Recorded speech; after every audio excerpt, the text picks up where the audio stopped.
Feminism is a very destructive ideology.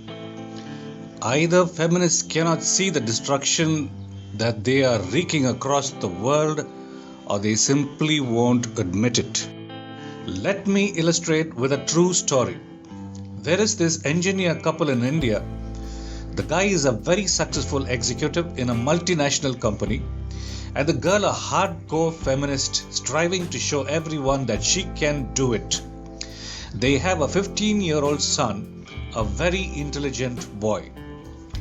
She is offered a job by a big company in Europe as a programmer, and as she considers taking the job, she has no thought as to what would happen to her family. Taking a unilateral decision, she accepts the job.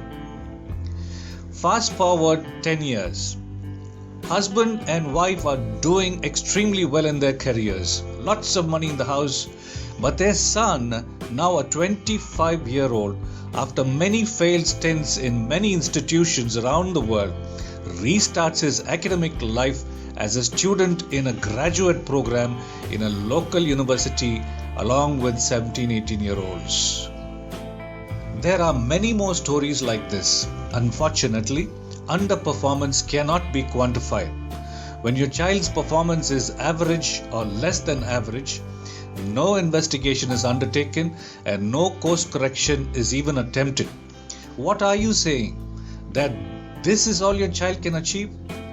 There is no more potential in your child? His mother is a great success, but he will go through the corridors of underachievers throughout his academic life. What about life after graduation? The child by now is thinking, this is all I am, this is all I can do. This defeatist mentality with a distinct lack of confidence he will carry with him throughout his life. Rest assured that your feminism will affect your marriage, your family, your spouse, and your children. It reaches down to future generations, not only your family, your home, and your kids, but all those girls who shaped their careers looking up to you may land up with broken homes, kids performing far below potential, traumatized children. The year 250 BC, the king Emperor Ashoka, the kingdom Mauryan Empire. Out of a desire for conquest, the king went into a bitterly destructive war with the state of Kalinga and won. The victory was very satisfying, as none of his ancestors had won against Kalinga. But the aftermath of the war, which reported more than 100,000 deaths, tore into his very soul as he surveyed the battlefield. History records that he became a Buddhist.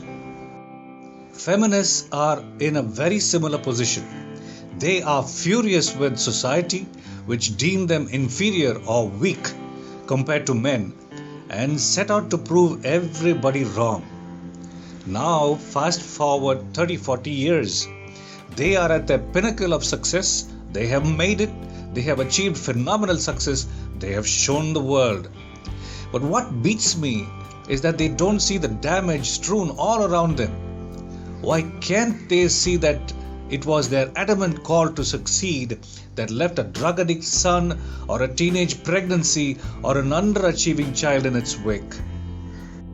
Success at what cost? Broken marriages, sons addicted to smoking, alcohol or even drugs, pregnant teenage daughters, children doing very badly at school, affected husbands, affairs with men at work.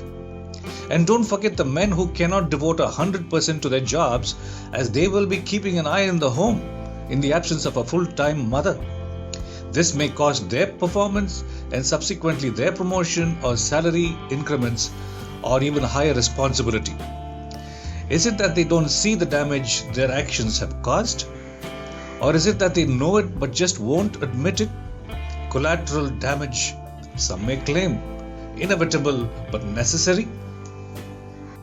Please don't tell me that you cannot see how your feminist inclinations will affect your marriage, your home, your husband, your kids. There may be a few exceptions that the children of parents who are both successful in their careers have done well, but that is not the rule.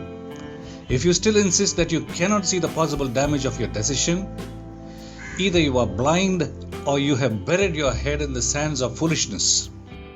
Perhaps you have gotten away with it so far by saying to yourself that your spouse and kids have got to make some adjustments for you. But what those adjustments can do to your child is for you to know before you take any decision. Your child has a phenomenal potential. To help him realize his potential, he needs his mother and father to constantly guide him, encourage him, lift him up, cheer him, console him, guard him, protect him, and to simply be with him. Thinking that he will develop to his full potential all by himself is foolishness and a lie perpetrated by the feminists of our time.